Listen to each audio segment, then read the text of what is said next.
നമസ്കാരം കൂട്ടുകാരെ. ഇന്ന് മുട്ടക്കറിയാണ് ഞാൻ കാണിക്കാൻ പോകുന്നത്.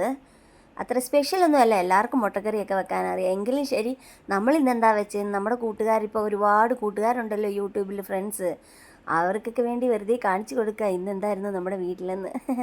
അപ്പോൾ പാത്രം വെച്ചു, അതിലേക്ക് എണ്ണ ഒഴിച്ചു, എണ്ണ ചൂടാകാൻ ഇങ്ങനെ കാത്തിരുന്നു.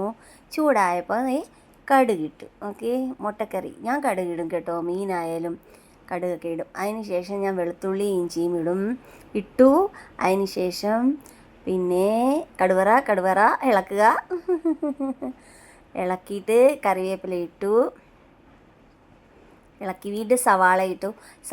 ഒരു 3-4 ചെറിയ സവാള കൊത്തി എരിഞ്ഞതിട്ടിട്ട് വഴറ്റുക. അതായത് കടുവറ വഴറ്റിക്കൊണ്ടിരുന്നു ഇങ്ങനെ. അതിന് ശേഷം ഉപ്പിട്ടു. ആ വെള്ളം ഒന്ന് തോന്നു കഴിഞ്ഞിട്ട് ഉപ്പിട്ടു. അത് നമ്മുടെ സവാളയെല്ലാം വഴണ്ട് കിട്ടിയപ്പോഴത്തേക്ക് അതിലേക്ക് മല്ലിപ്പൊടി ഇട്ടു. പിന്നെ അതിന് ശേഷം കുറച്ച് മുളക് പൊടി ഇടുന്നതാണ്. അതിന് ശേഷം മഞ്ഞൾപ്പൊടി ഇട്ടു, മുളക് പൊടി ഇട്ടു. പിന്നെ അതിന് ശേഷം ഞാൻ എൻ്റെ ഒരു മഹാരാഷ്ട്ര മസാല ഉണ്ടല്ലോ, അതില്ലാത്ത കാര്യമില്ല, എല്ലാത്തിനും ഇടില്ല. ഇറച്ചി, മീൻ, അങ്ങനെയൊക്കെ, മീൻ അല്ല, ഇറച്ചി, മുട്ട, അതിനൊക്കെ കണ്ട ആ മസാല ഇട്ടു. കാന്തലസും മസാല ഇട്ടു. മുളക് പൊടിയും മല്ലിപ്പൊടിയും മഞ്ഞൾപ്പൊടിയൊക്കെ ഇട്ടു. അതിനുശേഷം ഈ കാശ്മീരി മുളക് പൊടിയാണ് ഞാൻ ഉപയോഗിക്കുന്നത്. എരിവിന് വേണ്ടി ആ കാന്താ ലസൂൺ മസാലയ്ക്കകത്തിൽ എരിവുണ്ട് ഓൾറെഡി, അതാണ്. അപ്പം അതെല്ലാം ഇട്ടു. ഇത്തിരി ഗരം മസാല ലാസ്റ്റിൽ കണ്ടോ, ഞാൻ ഇത്തിരി ഗരം മസാലയും കൂടി ഇട്ടു.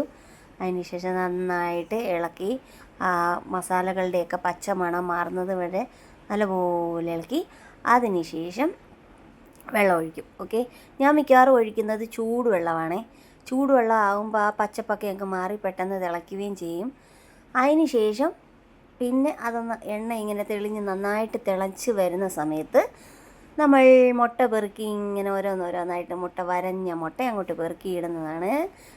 ഇപ്പം കണ്ട അങ്ങനെ മുട്ട ഞാൻ വരഞ്ഞു, അതങ്ങോട്ട് ഇട്ടു.